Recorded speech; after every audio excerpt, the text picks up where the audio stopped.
Training और lieutenant bank उसको उनकी ट्रेनिंग होती है और उनको 3,000 रुपये पर स्टूडेंट हम वजीफ़ा भी देते हैं।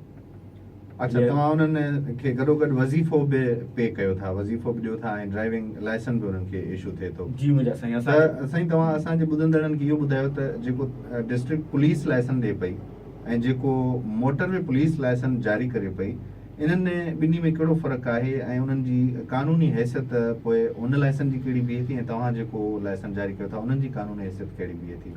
साईं, असां वटि जेको स्टूडेंट क्लियर करे वञे थो, इहो कोर्स कंप्लीट करे उनखे जॾहिं असां सर्टिफिकेट इशू करियूं था त उहो वैलिड आहे।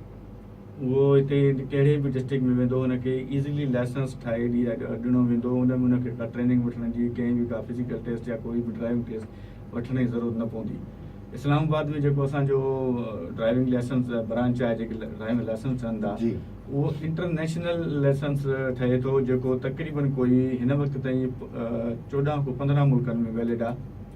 जेके बि उहो ट्रेनिंग थिए थो, उहो ट्रेनिंग करे वञनि था, लाइसेंस इशू कया त उनखे